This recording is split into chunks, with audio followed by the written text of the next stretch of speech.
மெட்ரோபிக் viewers எல்லாருக்கும் வணக்கம். உலக புகழ்பெற்ற அகஸ்திய ஜீவனாடி பாபு சாரை மீட் பண்ண வந்திருக்கோம். ஸோ நிறைய ப்ரெடிக்ஷன்ஸ் வந்து அவர் சொல்லக்கூடிய நிகழ்வுகள் வந்து ஒவ்வொன்றா நம்ம வந்து பார்த்துக்கிட்டு இருக்கோம். நிறைய விஷயங்கள் நடந்துகிட்டு இருக்கு கண் கூட, அதுவும் நீங்களும் பார்த்துக்கிட்டு இருக்கீங்க.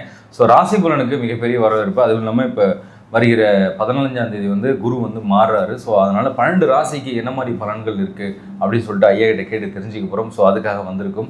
வணக்கம் சார். வணக்கம். வணக்கம். மெட்ரோபிக் விநாயகனும் பக்தி தமிழிலும் கோடான கொடியரசுக்கும் இனிக்காக சார் நான் சொல்லலாம். ஸோ எல்லாரும் அந்த குரு மாறுறதுனால எப்படி இருக்க போகுது அப்படின்னு 12 ராசிக்காக மக்கள் வெயிட் பண்ணிட்டு இருக்காங்க. ஸோ ஆல்ரெடி இந்த மாதம் வந்து கொஞ்சம் தாமதமானதுனால நிறைய விஷயங்கள் வந்து மக்கள் எதிர்பார்த்துக்கிட்டு இருக்காங்க. ராசி பலன் பார்த்து தான் வேலை செய்யணும் அப்படின்லாம் நிறைய பேர் கமெண்ட்டும் போடுறாங்க, ஃபோனும் பண்ணுறாங்க, எப்போ வரும் அப்படின்னு சொல்லிட்டு. ஸோ எப்படி இருக்குன்னு சொல்லி பார்த்து சொல்லுங்கள்.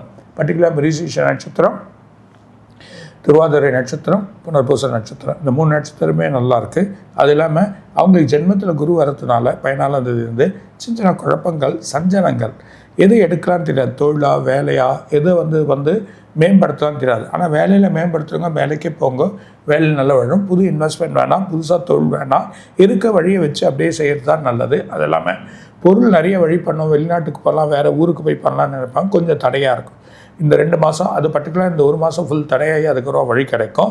உறவுக்குள்ளே சின்ன சின்ன சஞ்சலங்கள், மனசு குழப்பங்கள் ஏற்படும். மனசில் வந்து திருப்தி இருக்காது, போப்பதற்கான வழி வரும். அது இல்லாமல் எங்கே போய் வழி பண்ணலாம், அது இல்லாமல் கல்வித்துறையில் புதுசாக எடுத்து படிக்கலாமா, புது வழிகள் கிடைக்குமா, அதெல்லாம் தடையாயிடும். பெற்றோர்கள் வழியில் ஒரு உதவுகள் இருக்காது, அவங்களால ஒரு பலன் இருக்காது. அது இல்லாமல் மனசில் வந்து எப்போ பார்த்தாலும் ஒரு போராட்டம் இருக்கும், நல்லா இருக்கும், திருப்தியான ஒரு போராட்டம் இருக்கும், அதில் ஒரு வழி கிடைக்காம இருக்கும். இது பலன்கள் எல்லாம் மாறும். அது இல்லாமல் இவங்க வந்து வெளிநாடு போகிறது, புது கல்வி எடுக்கிறப்போ யோசனை பண்ணி இந்த கல்வி எடுத்தால் நல்லா இருக்குமா அப்படின்ற ஒரு செயல் வேணும். ஏன்னா ஜென்மத்தில் குரு இருக்கார், பாதகமான மாதிரியாக 10ஆம் இடத்துல சனி இருக்கார், பலன் இல்லை.